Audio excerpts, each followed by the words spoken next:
So he bit off the head of a tortoise, camped out in a zoo, and survived off the grid for 7 years in Australia's largest manhunt. This one's gonna be a doozy.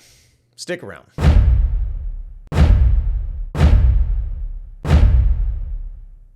Today's story has murder, a national manhunt, bushland survival, and yeah, a guy biting off a head of a tortoise. And I don't even mean metaphorically. The Barrington Tops National Park is so tortured, twisted and bewildering, it defies navigation. It is also where Australia's most wanted fugitive, Malcolm Naden, plays a dangerous game of cat and mouse with police. This is the story of Malcolm Naden, a guy who became one of Australia's most wanted fugitives and somehow managed to turn the wilderness into his hideout for nearly a decade. Welcome to Times Crimes. So let's go back to 2005. Naden is living with his relatives in South New Wales. One of the people he's living with is his cousin, Christy Scholes. She was a 24-year-old mom staying at home with Naden's grandparents with her kiddos. One day, Christy's found strangled in the house. Naden disappears that night. No note, no explanation, nothing. Yeah, you know, mate, I think I might have left something in the Australian bushland forever. Think it was me wallet. Anyway, bye. The dude just vanishes. And right away, police are like, wait a minute, where's Malcolm? So turns out, Malcolm's gone. And I mean full-on ghost mode. Dude leaves his wallet behind, his phone, and even some clothes. He doesn't even take supplies. He just bolts straight into the wilderness. I need to remind you about the dangers out there in regards to Malcolm Naden. He has shot already to avoid apprehension, and he is an extreme risk to us. Now look, it's not unheard of for fugitives to go on the run for a while, but this wasn't just a weekend hike. Naden somehow managed to live off the grid for 7 years. No electricity, no water, nothing. Just full-on Rambo meets Bushman mode. Homeboy was breaking into homes, stealing food, and even reading the survival guides that he swiped from some of the homes that he burgled. Burgled? I don't like that word. Anyways, the dude became an urban legend in the bush. And yes, in 2006, he was spotted at a zoo. You know, mate, if I stay real quiet, I think the emus might rat me out. He broke into Dubbo's Western Plains Zoo and he camped out there. They found signs that he was hiding near the animal enclosures, probably because food was easier to snag. The acts themselves, it was more about actually finding Malcolm. Unique for an offender to go under the radar for 7 years. He went bush, basically. Completely Yes. bush for 7 years. And then there's the part that made headlines. And apparently, Malcolm Naden, in his somehow infinite bush wisdom, was seen biting off the heads of tortoises. And I don't mean like hunting and cooking, making tortoise or turtle soup. No. Not hunting, not cooking, just raw tortoise. I do this for protein and regret.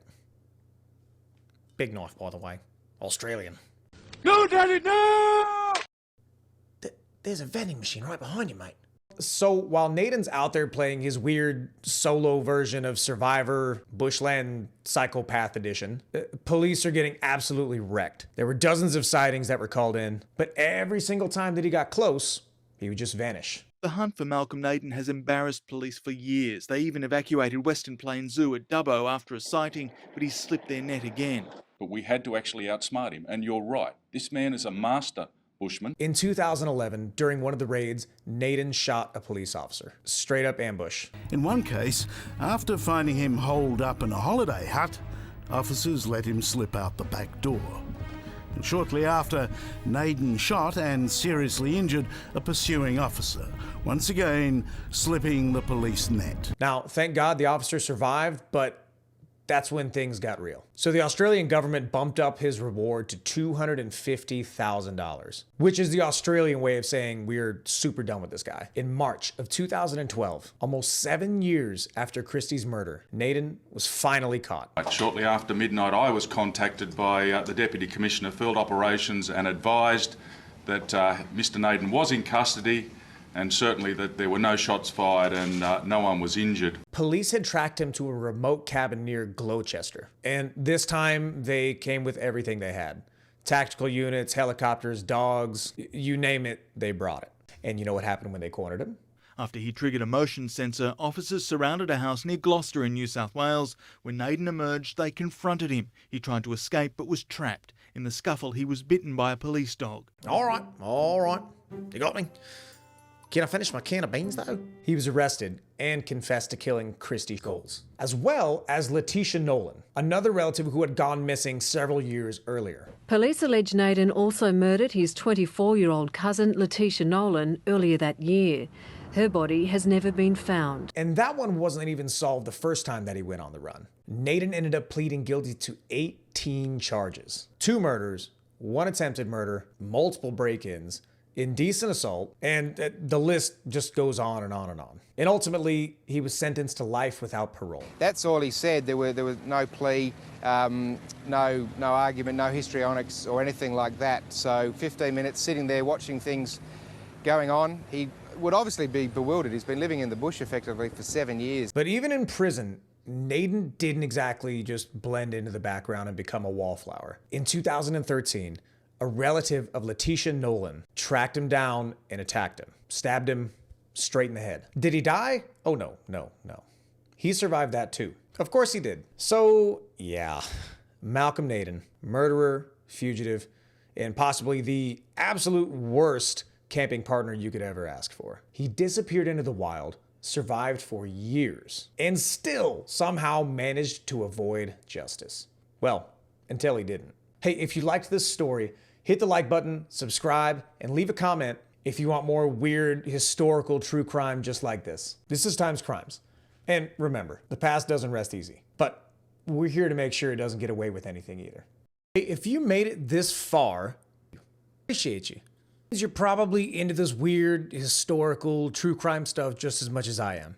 And next week, trust me, it gets even weirder.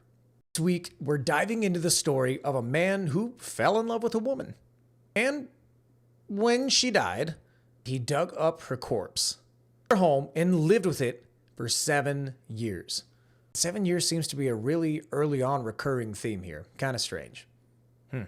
Anyway, yeah, so that's real, and you don't want to miss it. So do me a favor, hit subscribe, drop a comment down below, let us know what you thought, and let us know if there's a story that you want us to look into further. Maybe we can do an episode on it, who knows? And make sure that you share this with someone who likes that strange true crime history. Sometimes feels way too insane to even be real. See you in the next one.